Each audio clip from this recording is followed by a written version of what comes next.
Now I will start it. It's 8:05, so we're gonna start the whole lecture.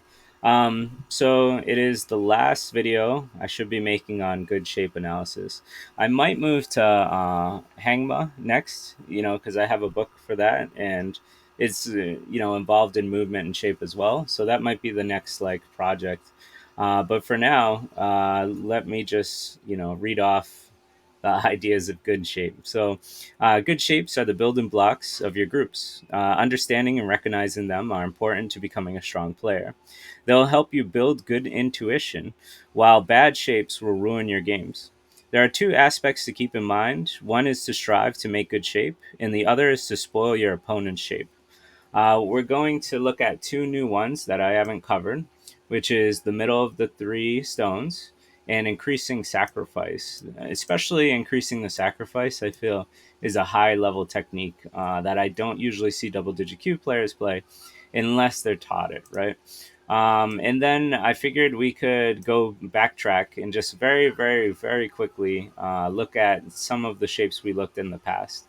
Now, mind you, we did, I think, at least 12. So I'm not covering all 12 here, but we'll cover a little bit and then we will go on.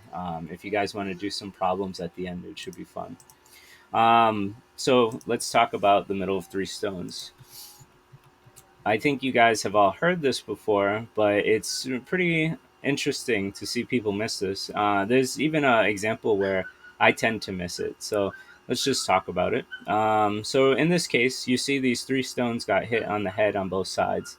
A one space jump from the middle of the three stones is the vital point for making good shape. In this example, it's the best place to attack and to defend. So let's take a look at more of this middle of the three. If I remember right, this is a variation of the avalanche. I don't think I got the order perfectly. Obviously, I just set up the problem, but this was an older version of the avalanche Joseki. So now we come to the question where it's White's next move, right? So we're looking at A and B. We'll look at the proper move first, which would be here's your three stones, and here is the vital point. This is one of the most important defensive points for these three stones. We see the three stones are hit on the head on both sides. So if we play here now, you can see that even if black tries to push here, all this is going to do is help us create the mouth shape. We've gone over the mouth shape extensively. This is a very good shape. It's pretty much helping you create an eye and giving you lots of strength. So in this way, by playing the defensive point, we're already in a good position. But let's say, and this is something that I've done in my own games, so I kind of painfully aware of this. Um, where when I look at this blackstone, right, I look that this is the weak side, right? We're cutting both sides, and these stones are well, actually, yeah, I'd say this is the weak side because these stones are captured.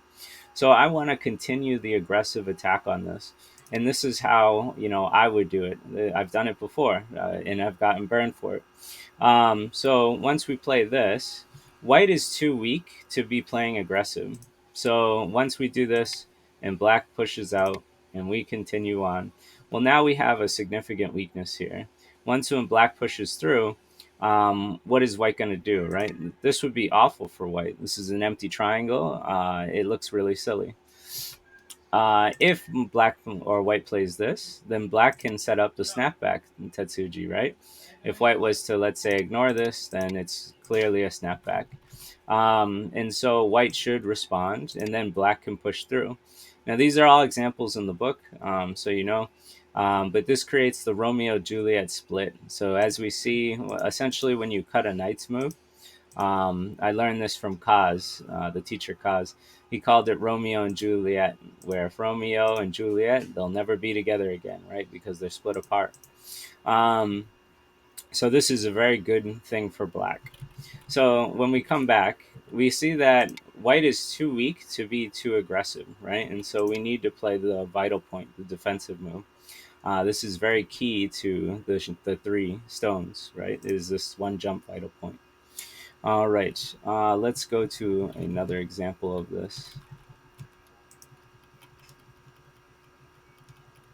So here we have a life and death problem. I actually see this life and death problem quite often when I'm doing problems. Essentially, we have three stones, and we know where the vital point is. But let's first look at the wrong problem. So in this case, we've talked about tiger mouths and how they're generally good to make eye shape.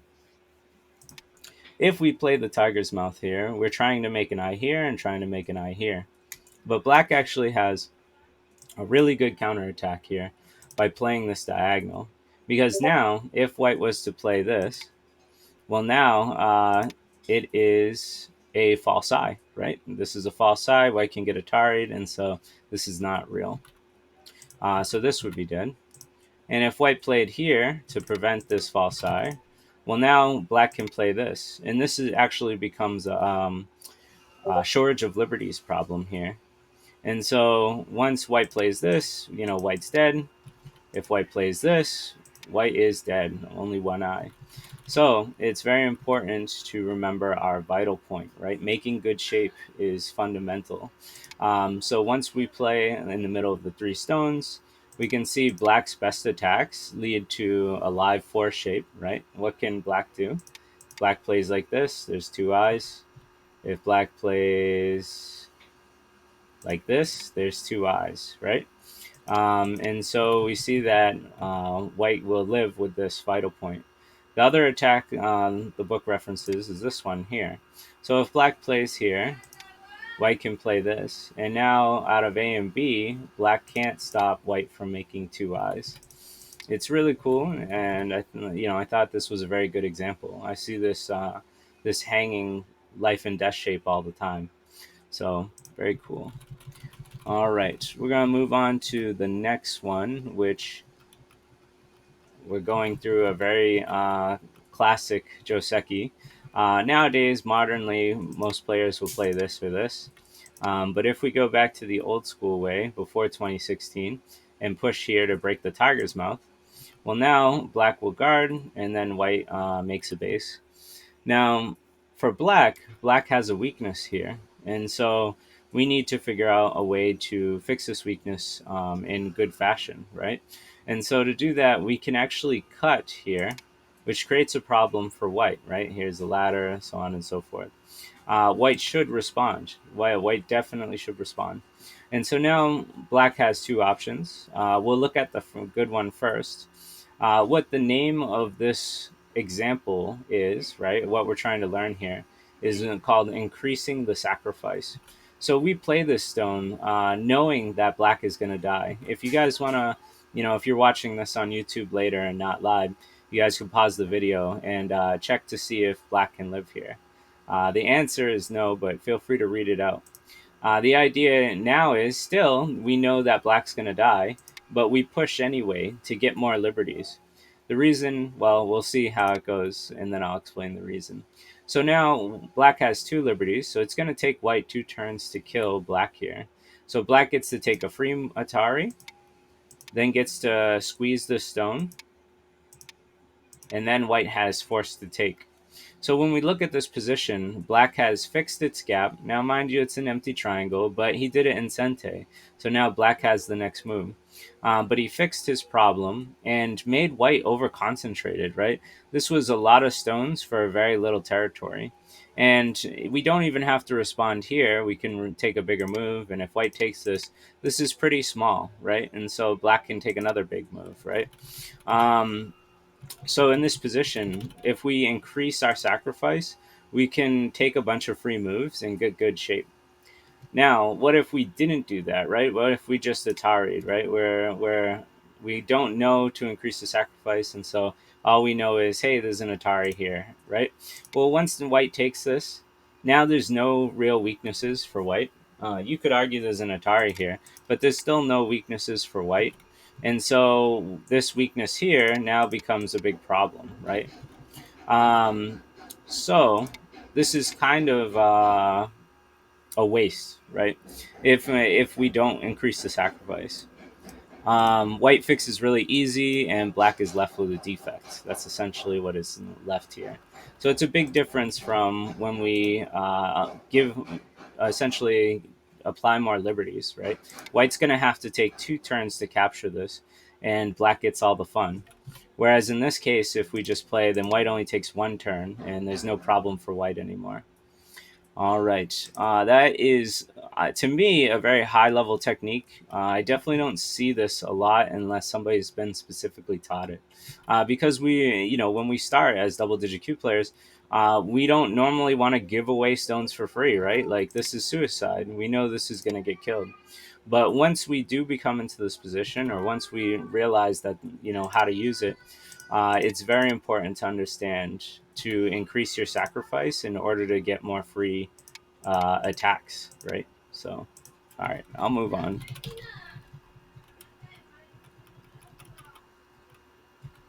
Okay, so here we go again. White. So black played here, knowing that black can be killed, right? If you want to, like I said, if you're watching this not live, you can pause the video, check for yourself.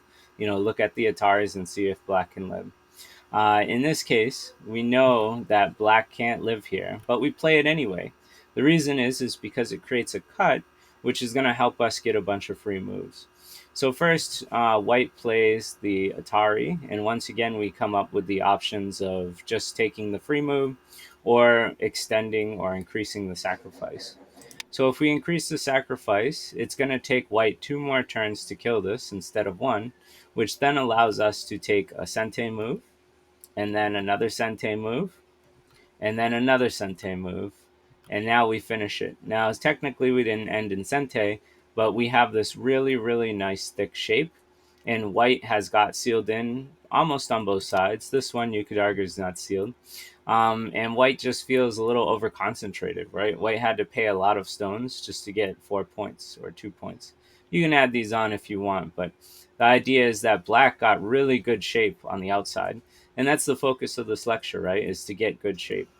So let's look at it. So keep this image in mind and how it looks here, right? Black has somewhat of a seal over here, which is nice. So now let's just look if we didn't increase the sacrifice, right? Let's say we just made an oopsie and we didn't think that sorry, the word oopsie sounds silly to me. But let's say we made a mistake and we're all like, oh, the stone's gonna die. Well, I guess I'll just let it die. So once we go here, we have A and B. So if black plays here, which is the proper move, we can judge the positions of the last two positions, right? Remember, in the last one, we had the sealed up. In this one, white is just much more safe. And black stones are kind of thin, right? It's not like black is alive or doing that great here. It's okay, but it's not that great, right? And if black was to overly try and seal, aggressively try and seal, which I know is a problem for a lot of double digit Q players, they just get cut now. And this is very unreasonable because white is safe in the corner. So white has one group that's safe and one group that isn't. But black has two groups that aren't safe. So white has the advantage in the fight. This is very unreasonable for black to make this Hane. So if we go back, really, really try and understand how important it is, usually on the third line, where if you can be killed in one move, you don't want to allow that, right? So you take the extra move. Even though you're giving your opponent more points, you're going to get more freedom to play a lot of fun stuff, right? Um, Maybe it's hard to see at first, but I hope this introduction to this will help you find these moves for yourself. All right. I think, yeah, that was the last part of the book. So I think we went over 12 major shapes, if I remember right, if I'm getting the number. Guys, that's the Making Good Shape by Richard Bozelich book, if you want to check it out yourself. Um, I am very happy to have gone through every shape. You guys can find it on my YouTube at it's Baduk Scholars. I pronounce it with a pa because I believe that's the Koreans, but in English it's definitely BA. So I'm gonna move on. We're going back. So these are things that you guys have seen, but it was like 5 or 6 weeks ago. So I figured it'd be fun to just quickly recap through them. And for the people, watching the live stream or just watching this video for the first time, maybe they didn't see these 5 weeks ago. Now I went into depth. Usually each example had like three examples, and then at the end, sometimes we would have problems that corresponded. I'd take live games and show like when this happened, but in this one, it's just going to be a much more shorter review. So first, we're going to check out the dumpling shape. This was a very interesting looking example to me because it involves a tetsuji, which is called the roll and pack. Let me look up the English name. I have it here. So, just the squeeze tetsuji, right? So it's the squeezing tetsuji, or in Chinese, it's called the roll and pack. So at this point, we see that black looks like it's in trouble with these stones, right? Even if black plays here, which creates almost like a net, um, black is going to get killed on one of these stones on either side. But we can use a Tetsuji, right? So we have two liberties for white, which means instead of running this out and letting white come out, we can Atari. So white takes, we can Atari. White fills in, and now we're looking at what we call the dumpling shape. The dumpling is a clump of useless stones. It's very painful. They're stones that are not projecting influence, nor making territory. So when we look at this, I've heard it being called grapes. I've heard it from the Japanese term dango, which is dumpling. Essentially, they're just a bunch of stones, and as you can see, these stones aren't making territory, nor are they making influence. Right? You can argue this has a little influence, but not these. And so this group is silly, and it's called bad shape. Right? It's very inefficient. We call it the dumpling shape. All right, and we could go the opposite way. It's the same exact thing. So, white Ataris, black takes, black Ataris, and then white is once again dumpling shaped. All right, the squeezing tetsuji or the roll impact technique is very very important. It's a very good tetsuji to know. In my last stream, I fought a one dan who I was told in an alt account had a six dan account, and they squeezed me, and I knew it was coming, and it felt really bad that I got squeezed. Next, we're going to look at example of the empty triangle. So here's the example. If let's say black squeezed, or what do you call it? Pincered. There we go. Pincered this white stone, and now white Tanuki somewhere, and it's black's turn again. So black plays on top. If white was to try and say jump out, right? White's in a lot of trouble, so white's trying to escape. Black has two options. Let's look at the proper one first.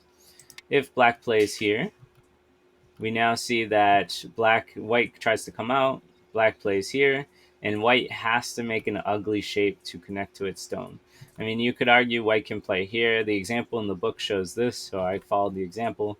But either way, there's definitely a weakness here specifically, and it's going to be bad shape. Even if white plays a different way, there's still, an empty triangle here at the end of the day. But in the book, it shows this example, and we see that white had to make an empty triangle. Empty triangles are very inefficient shape. They're very painful. And if white had to run away like this and then get hit on this shape point, this ninth shape point, then yeah, it's very painful to see this. If black plays the wrong way, white should be able to get out just fine by using a one jump, right? And so now we see that white can make a bamboo joint or something similar to this effect.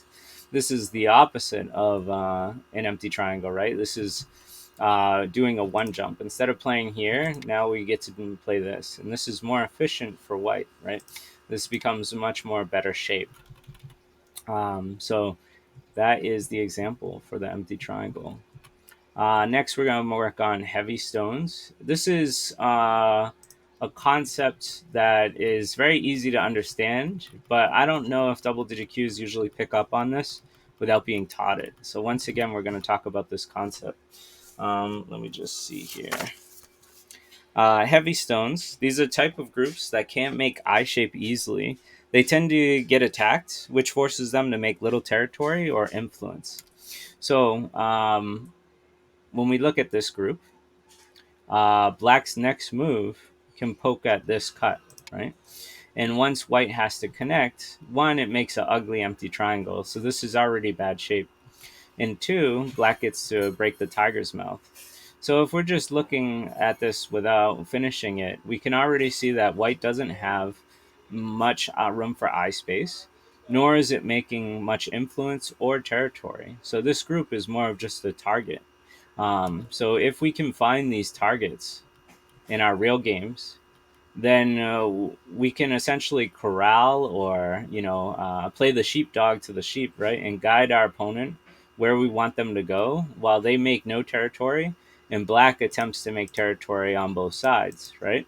So this is really nice for black and very bad for white. We want to avoid having weak groups. We want to avoid having heavy stones, right? Heavy groups.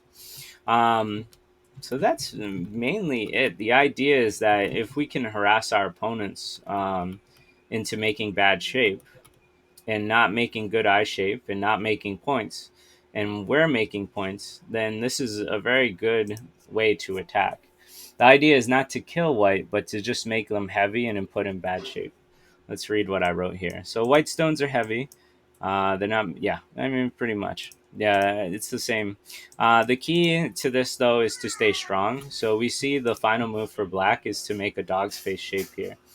And that's because there's cutting points here, right? And there's weakness. And so once we fix our weaknesses, now we're looking at quite a lot of potential territory. All right, that is the idea of heavy stones. Once again, if you guys want more in-depth information on these shapes, check out my first video. It was probably labeled double-digit Q class. Some something with shape involved. You guys can check. I have a playlist on YouTube that has all my DDK classes. So there's plenty of information and fun stuff to check out there.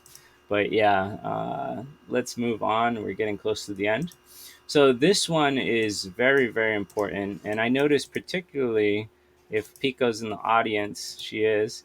Um, Pico has been picking up on this a lot. I think you took these rules to heart. Maybe you don't have them all memorized, but I've seen it.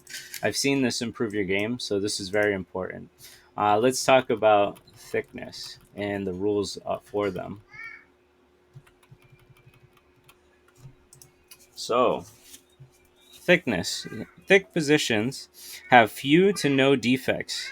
They can't be attacked easily and work as a good base to attack from.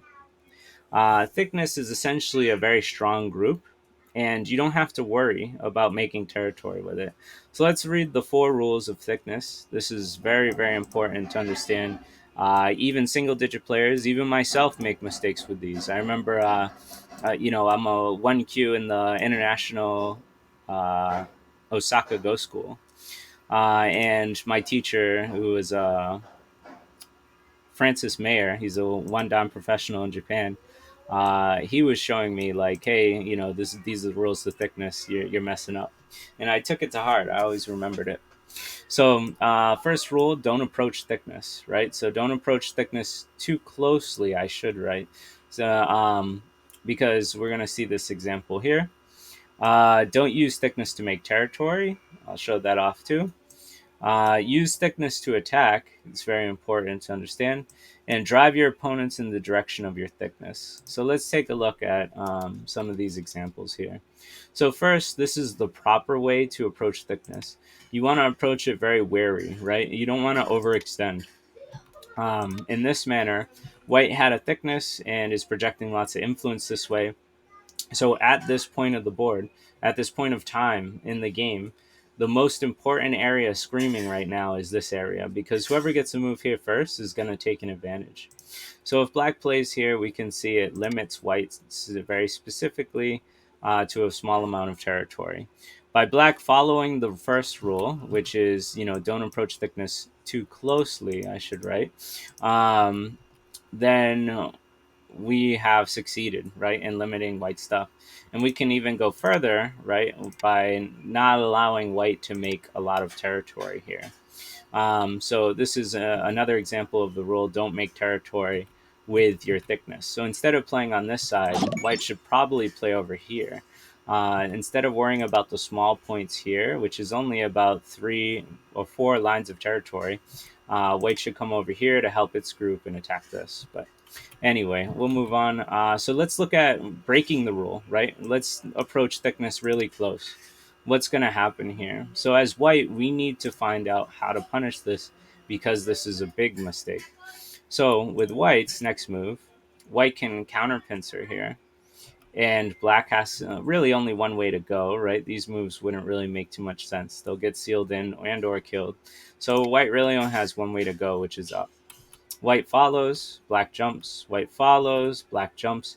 And now with white's new influence, right? Black isn't making any points here and doesn't have a base yet. White can now press over here to start attacking this. So essentially, it's a proverb that I use with my student all the time. Make noise in the east to attack in the west, right? We're using this weakness to make strength, and then we can attack somewhere else. This is an extremely high level technique. I remember I didn't learn it until after 7K, and when I did, I jumped up to 3K really fast because I read the Attack and Defense book by James Davies in the elementary series. So black's gonna play here to try and strengthen its corner. White will then build a Moyo. This is a very big Moyo coming up. Well, black has to defend itself, and then white can continue the attack on these stones. So as white is attacking this, white is building on the other side and putting stress on black's groups, right?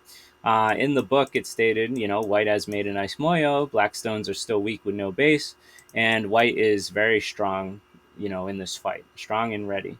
Because white doesn't have to worry about this. These stones aren't weak. They can make 2 eyes very easy. So the idea with thickness is to usually extend really far, and when your opponent comes in, you can attack them. So if it was white's turn, let's see if it was white's turn here. Let me see. I thought I made a marker for it. I did explain this. This one is better. Okay. Well, I didn't put a thing for white's turn from the book, but let's just see. We see if black backed off here, this would already be good for white. I remember the diagram in the book. It was this white's next move was here. So the idea is if we get to overextend from our thickness, we want to play as far from our thickness as possible. That should be a rule that's not stated, but usually, yes, we want to play as far as our thickness as possible. Because now this isn't making just 3 or 4 lines of territory. This is making 1, 2, 3, 4, 5, 6, 7 lines of territory. Plus, it's attacking black here, and so this is just really nice for white. We can see whoever got the next move on this side would get the advantage. And if, let's say, black was to jump in here or something, now you can see that black has a huge disadvantage in this fight, right? No matter how we look at it, white's going to be able to put a lot of stress on this group. And even if black lives, it's going to be small, which is probably going to give white a lot of thickness on the outside or an attack on this corner, right? And so on and so forth. So a lot of the times you don't want to think about making territory with your thickness. If you can, it's very nice. But if you can't, then what you want to do is use your thickness to make territory on the other side. The perfect example is this one, right? We're using our strength to make territory on the other side. This is such an important concept. I've gone over this more than any of the other shapes in this lecture today, and that's because there's a lot of rules that come with this. But man, they are important. They are so fundamentally important to understand these rules. If you're not watching it live, like I said, feel free to pause and take this in. Guys, if you want the book, right? If you don't want to watch my videos, it's the Making Good Shape book by Richard Bozelich. All right. So we are coming to our final example, which is the opposite of thickness, right? And so we'll talk about this. This is going to show more thickness rules too. So let's just, this is just another good example. So thickness is good, right? I'll even say thickness is great. But it can lead, if you use it improperly, if you don't follow the rules, it can lead to overconcentration. Overconcentration is using too many stones in an efficient way, right? So let's take a look at how this works. Um, we can see with these two stones here, this is creating a very thick shape, right? Well, white most likely is not going to die. White has lots of strength, liberties, and eye potential. So this is what's considered thickness, not just big walls. Like in the other example, it was just a big wall, right? But in this one, well, you can see this is also considered thickness. So one of the rules is to not make territory with your thickness. This would be a big mistake, and this is something I see even players at my level do at 1Q, which is to play something like this. They think, oh, I have this wall here, so I should expand it. But this is only a 4 line expansion, right? In the other example, we were able to expand 7 lines. There's a big difference between 4 lines and seven. So if white makes this mistake, black can make some white very over concentrated, right? Black can play on top, white hanes. Black now uses a Tetsuji that's pretty high level, probably even for me, right? Like if I was playing a game, I probably would have played this.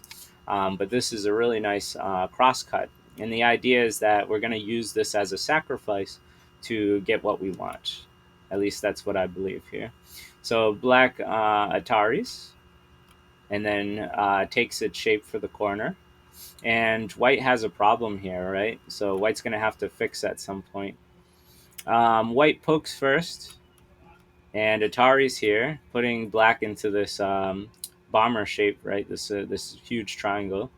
But now, once white fixes, black gets to Atari and then Atari again. So now this becomes a ladder.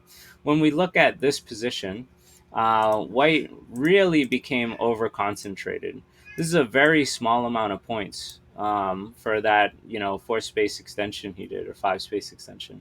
So this is what's considered over concentrated. It's a lot of stones put down to make a very little amount of territory. Where black, on the other hand, we see that black potentially has a large corner, potentially, well, definitely has a working ladder here.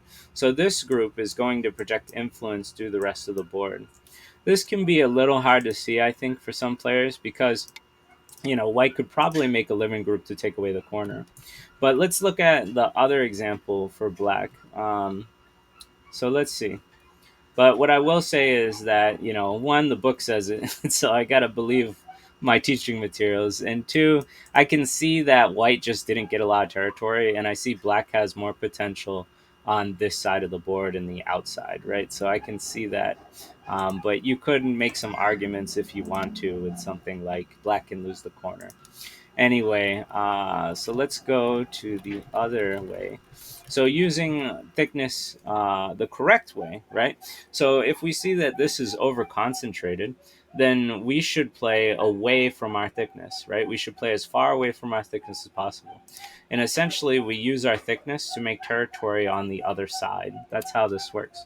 So if white plays here and black comes down, and this book was, before 2016, before the computer. So this was the very common Joseki. So white plays here, black plays this, white plays this. Now we see that black is very small and its influence is not projecting this way, right? Black doesn't have a big ladder and wall here that's, projecting the rest of the board. Instead, black got kind of hemmed into a corner that's still technically not his fully, right? It's at least shared. And white is now has the influence and the like potential on the outside. So this is the difference between the two. There's no over concentration. Everything is working efficiently. That's how it goes. All right, guys.